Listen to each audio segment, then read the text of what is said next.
जिस सूबे के वज़ीर आज़म मरीम नवाज़ शरीफ साहिबा बड़े बड़े दावे कर रही हैं कि पंजाब खुशहाल है, पंजाब खुशहाल है, पंजाब खुशहाल है, तो उसके पिछले 24 घंटे की मैं आपको ज़रा थोड़ी सी एक रिपोर्ट दे देता हूँ। एक इंसान जो बेरोज़गार था कई अरसे से, उसने सुइसाइड कमिट कर ली और उसने अपने छोटे बच्चों को भी वो जहर की दवाइयाँ खिला दी।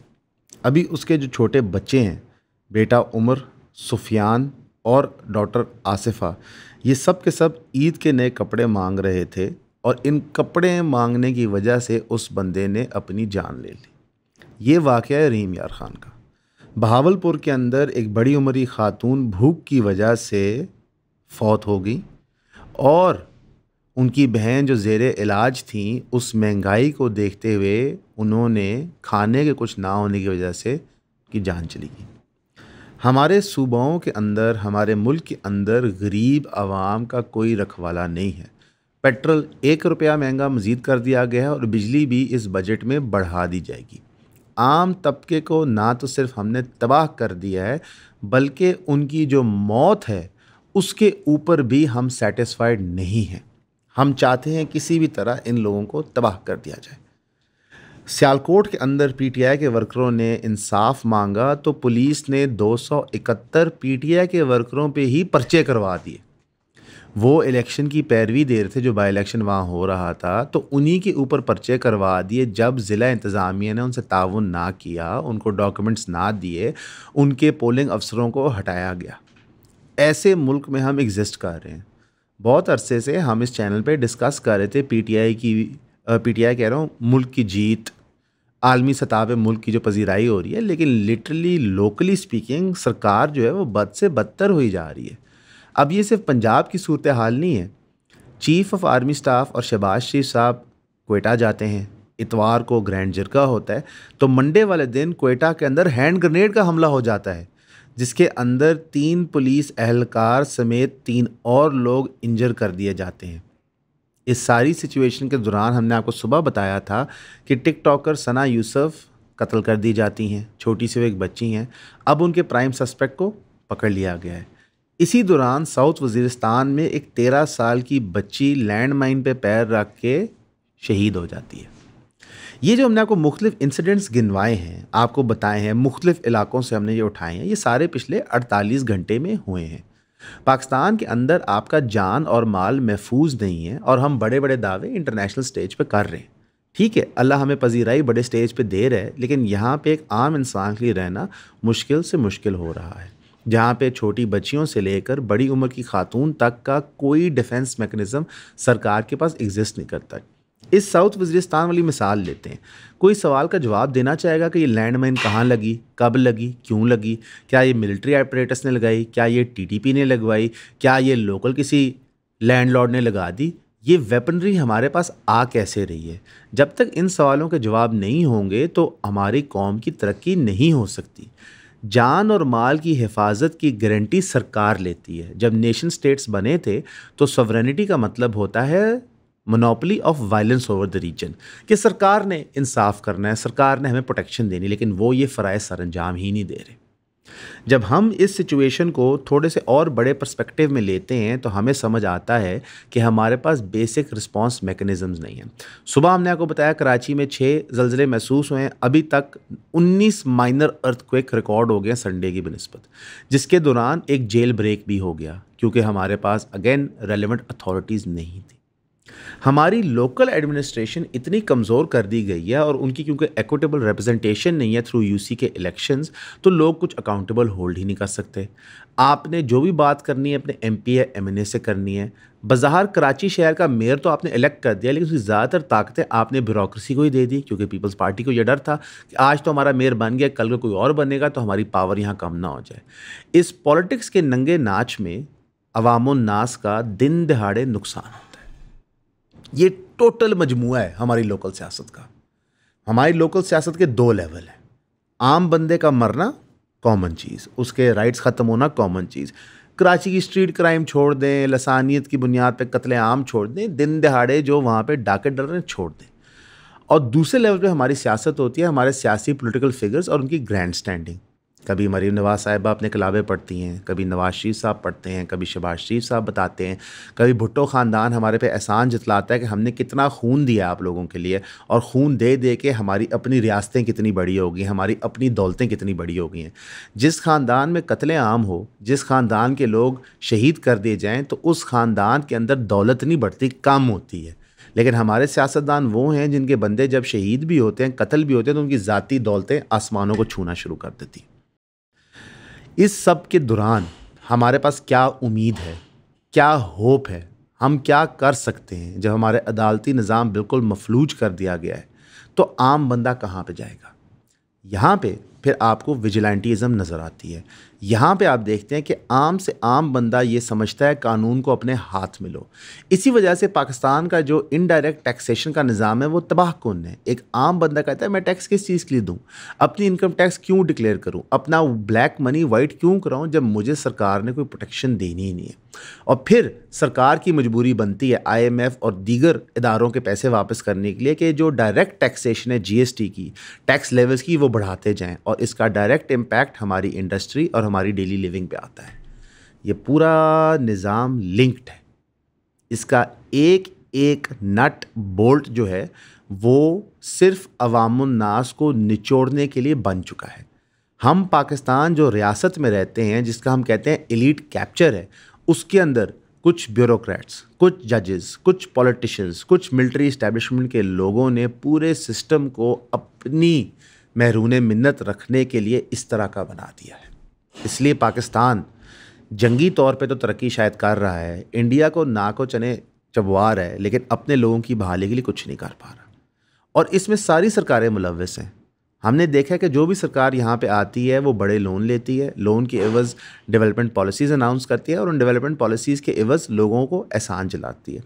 इस वक्त ADB, एशियन डेवलपमेंट बैंक ने $800 मिलियन का पब्लिक फाइनेंस अप्रूव कर दिया है। इसको गवर्नमेंट सेलिब्रेट करी as a major win investor confidence के लिए, और बिल्कुल इन्वेस्टर कॉन्फिडेंस है, क्योंकि जिस तरह आप लोगों से पैसे निचोड़ के कर्ज़ों में वापस कर रहे हैं, मेजॉरिटी आपका बजट डेट सर्विसिंग में जा रहा है, तो लोगों को ये तो गारंटी है कि पाकिस्तान में पैसे इन्वेस्ट करो, पैसे वापस तो मिल जाते हैं। लेकिन उसके एवज़ जो यहाँ भूख नंग पैदा होती है उसको देखने को कोई तैयार नहीं है। उसके एवज़ जो यहाँ स्लम्स बनते हैं उसको देखने को कोई तैयार नहीं है। उसके एवज़ जो लोग मंशियात पर जा रहे हैं उसको देखने को कोई तैयार नहीं है। तो फिर हम सरकारें इलेक्ट क्यों करते हैं? चलें इलेक्ट ही छोड़ें, हम सरकारें सेलेक्ट क्यों करते हैं? इन्होंने हमें तो रिप्रेजेंट नहीं करना। ये तो IMF, एशियन डेवलपमेंट बैंक, मुख्तलिफ लोकल कॉर्पोरेट बैंक्स के इंटरेस्ट सर्व करने के लिए। और ये सच्चाई दुनिया भर में है कि Aahista Aahista state institutions private businessman ने कैप्चर कर लिए हैं, और ये चीज़ सिर्फ़ और सिर्फ मुल्क को तबाह कर रही है। अगर हम थोड़ी इंटरनेशनल सतह पे देखें तो यही कहानी चल रही है। हम देखते हैं कि जो कॉन्फ्लिक्ट इस वक्त रशिया और यूक्रेन का आपस में चल रहा है, उसके अंदर प्राइवेट कॉर्पोरेट इंटरेस्ट को प्रोटेक्ट करने के लिए जो एक मिलिट्री इंडस्ट्रियल कॉम्प्लेक्स अमेरिका ने पूरी दुनिया में खड़ा किया है, उसके छोटे छोटी शक्लें यूक्रेन में खड़ी की हैं, उसको फंड करने के लिए ये जंग चलाई जा रही है। 1000+ दिन इस जंग में हो रहे हैं। गज़ा के बच्चों के ऊपर जो बम बारूद गिराया जाता है तो directly financial corporate interest America के मिलिट्री इंडस्ट्रियल कॉम्प्लेक्स और इसराइल के मिलिट्री इंडस्ट्रियल कॉम्प्लेक्स का फीड होता है। यानी कि हमारे बच्चे मरें तब भी पैसे बनते हैं, हमारे तबाहकुन इलाकों में डेवलपमेंट हो तब भी उनको पैसे बनते हैं। इससे आपको दुनिया का फाइनेंशियल निज़ाम समझ आता है और बेनकाब होता है। अगर पाकिस्तान में आपने ड्रग्स प्रोक्योर करने हैं तो आप ये डॉक्यूमेंट्री देखें। अगर आपने पता करना है कौन सी रिहा फैसिलिटीज़ आपके लिए सस्ती हैं या महंगी है तो आप ये डॉक्यूमेंट्री देखें। अगर आपने पता करना है पाकिस्तान पुलिस का एटीट्यूड क्या है towards drug addicts, drug peddlers, तो आप ये डॉक्यूमेंट्री देखें। पूरा पाकिस्तान ही कवर हो गया, तो खुदा के वास्ते ये डॉक्यूमेंट्री देखें।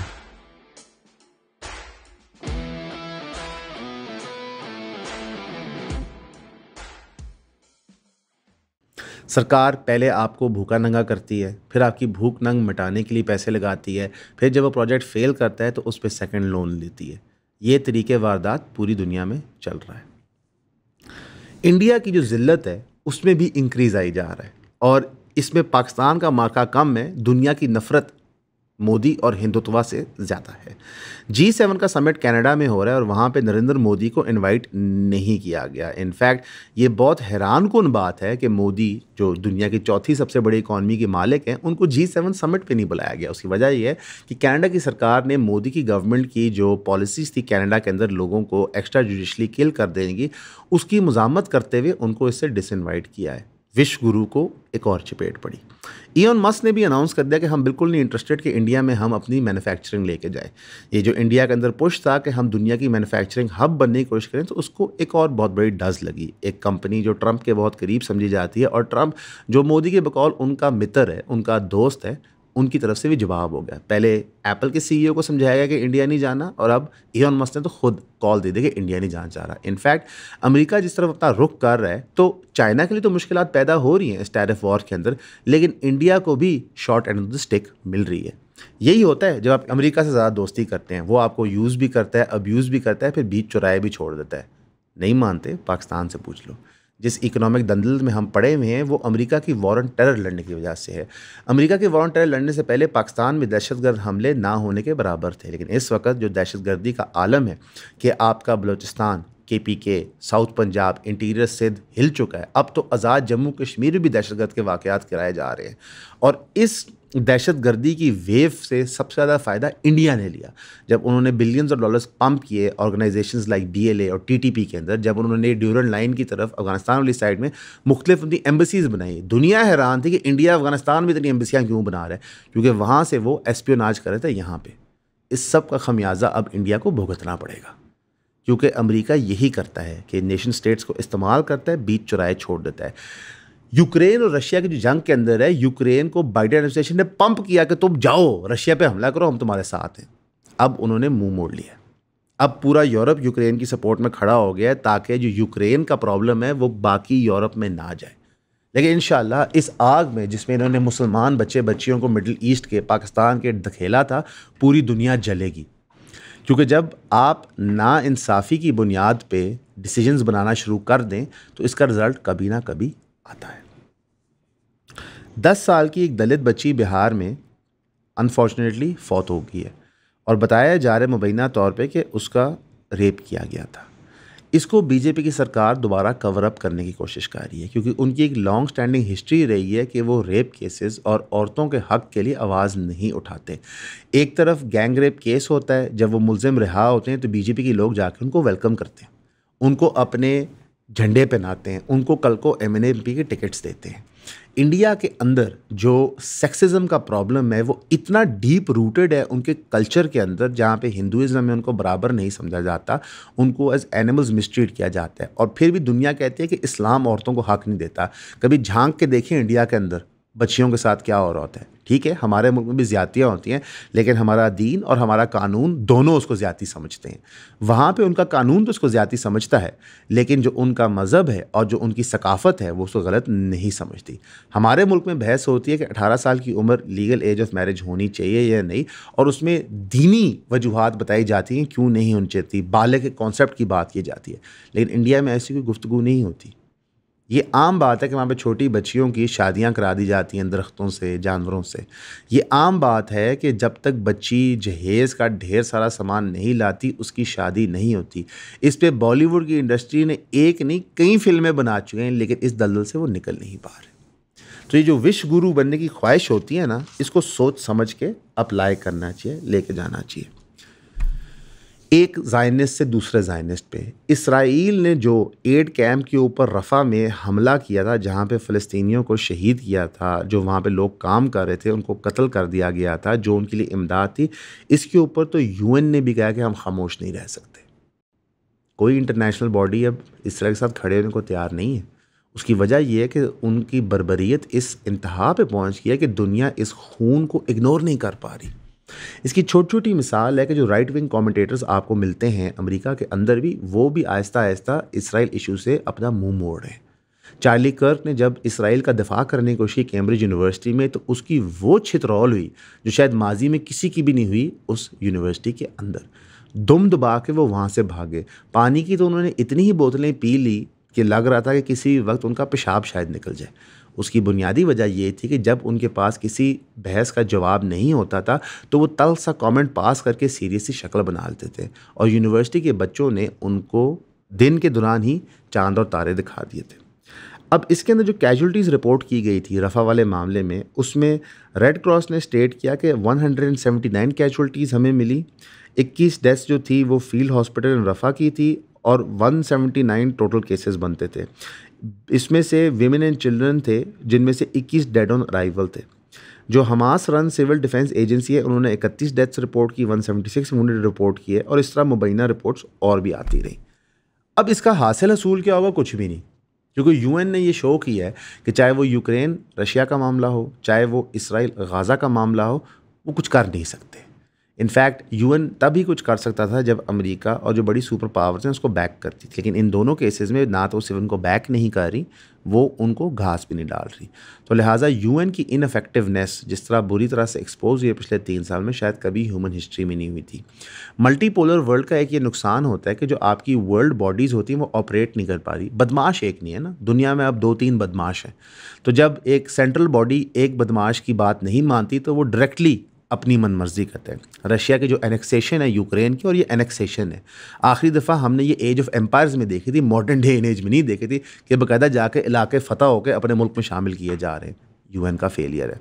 तो मेरा ख्याल है पाकिस्तान को भी अब यूएन की तरफ नहीं देखना चाहिए, बल्कि पाकिस्तान को रीजनल एलाइज की तरफ देखना चाहिए। और इस इंडिया पाकिस्तान वॉर में ये चीज़ हमें समझ आई है।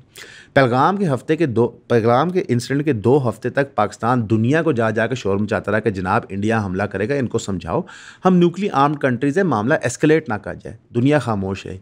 शायद वो पाकिस्तान को सबक सिखाना चाहते थे, लेकिन आपके रीजनल एलाइज टर्की, अज़रबैजान और चाइना, और इस केस में तो ईरान ने भी आपका साथ दिया।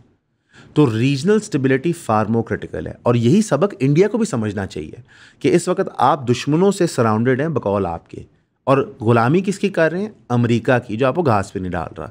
तो बेहतर यह है कि आप रीजनल स्टेबिलिटी रीच करें। हमारे लिबरल दोस्तों को बड़ी तकलीफ होने लगी अगली खबर से। लंदन के अंदर कन्विक्शन आ गई है कुरान बर्निंग केस में। एक बंदा था जिसने कुरान की कॉपी टर्किश कॉन्सुलेट के बाहर जलाई थी और उसके ख़िलाफ़ मुकदमा करके उसी को कन्विक्ट कर दिया गया है। इवन इंग्लैंड जैसी नेशन स्टेट ने रियलाइज़ किया कि किसी के रिलीजन को डेसिक्रेट करने से, इंसल्ट करने से, तबाह करने से कोई फ़ायदा और एडवांटेज नहीं है। काश यहाँ पे भी लोग रियलाइज़ कर लें। लेकिन एक बात आपको मद्देनज़र रखनी है, पाकिस्तान के अंदर ये कानून अब्यूज़ भी होता है। हमने मानसेरा लॉयर्स स्टोरी इसलिए कवर की थी आपको बताने के लिए कि देखें, किसी पे मुबैना तौर पे इल्ज़ाम लगाया जाए तो वो इनोसेंट है जब तक कि वो गिल्टी प्रूव ना हो, लेकिन ब्लास्फेमी का मामला सीरियस है, दुनिया इसको सीरियस लेती है। इमरान खान साहब ने जब तकरीर की थी यूएन जनरल असेंबली के अंदर और वहाँ पे उनको बताया था कि हज़रत मोहम्मद सल्लल्लाहु अलैहि वसल्लम हमारे दिलों के अंदर रहते हैं, तो दुनिया ने फिर इस्लामोफोबिया डे अनाउंस किया था। उन्होंने रिकगनाइज़ किया था कि एक दूसरे के मज़हब की तौहीन करना दुरुस्त नहीं है। हमारा दीन भी ये सिखाता है किसी के मज़हब की तौहीन ना करो, क्योंकि जवाब में जब वो आपके मज़हब की तौहीन करेगा तो आपको तकलीफ़ भी होगी और आपको गुनाह भी मिलेगा, क्योंकि आपकी वजह से आपके मज़हब की तौहीन हो रही है। इसलिए मुसलमान होते हुए हमें अपने एक्शंस केयरफुली चूज़ करने चाहिए। कई दफ़ा इस चैनल पे भी हमसे गलतियाँ होती हैं तो हम उसके लिए दिल से माज़रत खा होते हैं। ओवरऑल अगर हम न्यूज़ अपडेट्स देखें तो मेरे भाई इतनी को खुशाइन बातें नहीं हैं। दुनिया के अंदर एक जंग का समा बन रहा है। पाकिस्तान के अंदर disparity between the rich and poor और इंक्रीज़ हो रही है। बजट जो है वो बहुत टफ आ रहा है। आपको याद होगा ईओन के ऊपर हम आपको 1 साल से कह रहे हैं, पिछले बजट से लेकर अब तक, कि मेरे भाई कोई तेज़ी नहीं आनी, कोई मार्केट बेहतर नहीं होनी, वक्त मज़ीद से मज़ीद मुश्किल होते जाना है, बिकॉज जो फाइनेंशियल होल है जिसमें पाकिस्तान है उसमें से निकलने में टाइम लगेगा। हाँ, थोड़े प्रेशर पॉइंट्स रिलीव होंगे 2026 के अंदर आके, लेकिन 26 से पहले कुछ नहीं होगा। तो प्लीज़ आपने 25 के अंदर फिस्कल रिस्पॉन्सिबिलिटी इंश्योर करनी है। आपने इंश्योर करनी है कि हर पैसा आप बचाएं, मल्टीपल सोर्स ऑफ इनकम बनाने की कोशिश करें। इसके लिए अगर आपको ऑनलाइन कोर्सेज़ करने पड़े ज़रूर करें, आपको इन्वेस्टमेंट्स करनी पड़े छोटी स्केल की, स्टॉक्स में, क्रिप्टो में, किसी में, तो ज़रूर करें, क्योंकि जब तक आप अपनी फाइनेंशियल ज़रूरियात पूरी नहीं करेंगे, फाइनेंशियली सिक्योर नहीं होंगे, तो आप एक अच्छे सिटीज़न नहीं बन सकते। हमारे लिए दुआ कीजिएगा, हम आपके लिए दुआ करेंगे। हज का वक्त है, पूरी उम्मत के लिए दुआ करें। जितने लोग अगर ये वीडियो देख रहे हैं वो हज पे ऑलरेडी हैं या जा रहे हैं, तो प्लीज़ हमारे लिए बिलखुसूस दुआ करना और पूरी उम्मत के लिए दुआ करना। अल्लाह करे बेटर सेंस प्रिवेल करे। हमेशा की तरह आपका सुनने का शुक्रिया।